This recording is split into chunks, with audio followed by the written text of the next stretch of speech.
What's good, Sixer Nation? Thanks for tuning in to DFJ Hoops. I'm your host, Andre, and let's get right into this. So, what can Sixer fans expect from Paul George this upcoming season?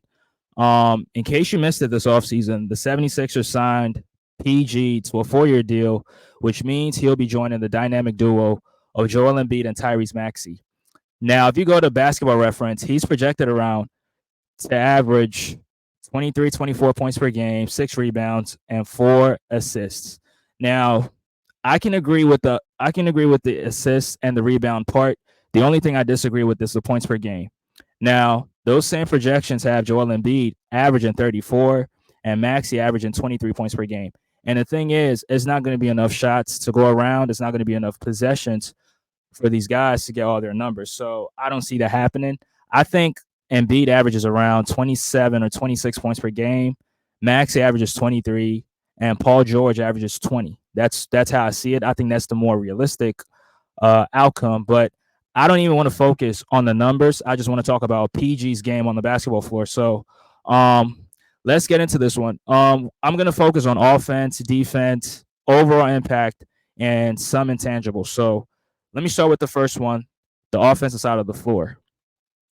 Now, Paul George can score in various ways, right? He's known as a versatile scorer, which means he's very, very good at driving to the basket, using his size and agility to finish at the basket.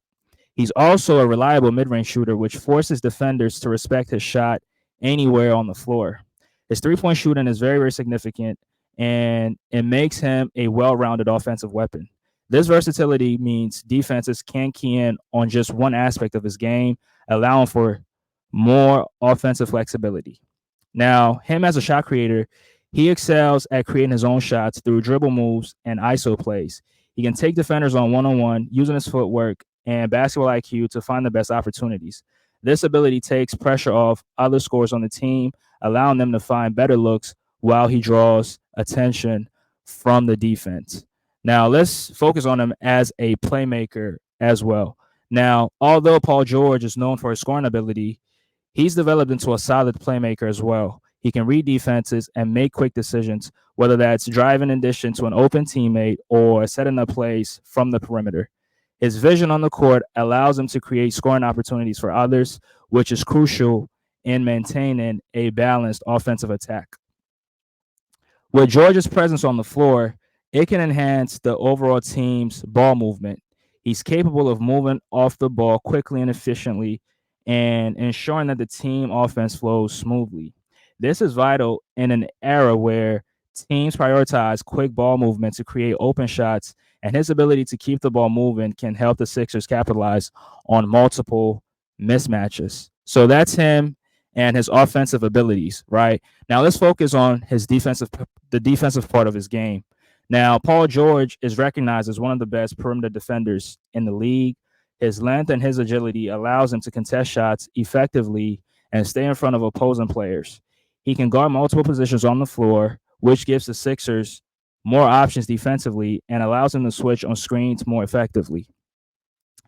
He's also good for generating a lot of steals and disrupting passing lanes. This ability can lead to transition opportunities for the Sixers, turning defensive stops into quick points on the other end. His defensive instincts can significantly boost the team's overall defensive rating. Now, me personally, I'm not high on people that gamble in the passing lanes because when you gamble too much, you can be left behind the plays, and the other team can capitalize on easy opportunities like that. But I mean, PG is, he's very, very good at playing the passing lanes. He's led the league in steals. I think back in OKC. So he's very, very good at playing in the passing lanes. He averages about a steal or two per game. So that's an area where it can help the Sixers' defenses as well. Now let's focus on his overall team impact, right? Now, Adam Paul George will provide the Sixers with another scoring option, which is very, very important for maintaining balance. With defenders having to account for multiple threats, it opens up opportunities for players like a Joel Embiid, players like a Tyrese Maxey, and others to exploit mismatches. This balance is very, very crucial for a deep postseason run. right? And let's talk about his ability to perform in clutch situations. Paul George has a history of stepping up in clutch situations. His ability to perform under pressure is very, very crucial in the playoffs, which every possession counts for.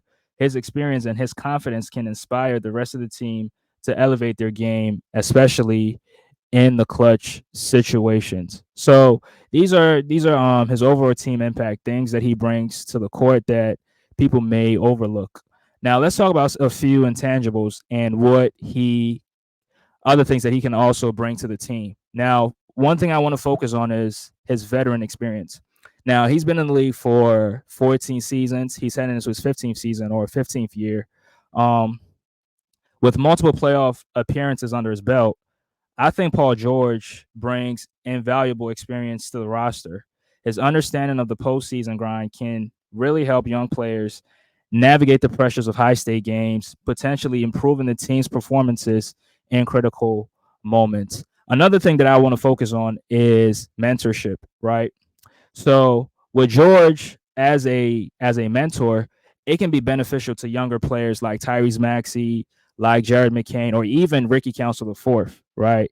His knowledge of the game combined with his work ethic can really develop the skills of the other younger players on the team and help foster a positive culture within or around the team. So these are all the things that I think Sixer fans can expect from Paul George this upcoming season.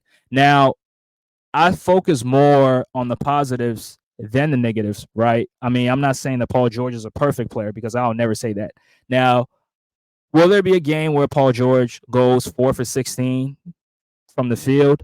Yes. Will there be a game where Paul George starts off 2 for 9 from the field? Yes, it happens. Are there going to be moments where he missed defensive defensive rotations? Yes. These are all things that can happen, but I don't even want to focus on the negatives. I just want to, ponder more on the positives and focus on the positives and what he can bring to the team, which will help Tyrese Maxey and Joel Embiid and the overall team as well. That's what I want to focus on. So I think the Sixers replacing Tobias Harris with Paul George. Paul George can definitely add to the Sixer team and help this Sixer team make a deep postseason run. So um, these are my thoughts. Whatever you guys think, you can leave your thoughts right down below. If you enjoyed this video, please make sure you hit the like button, hit the subscribe button, and also don't forget to hit the notification bell. I'm Andre from DFJ Hoops. Until next time, peace.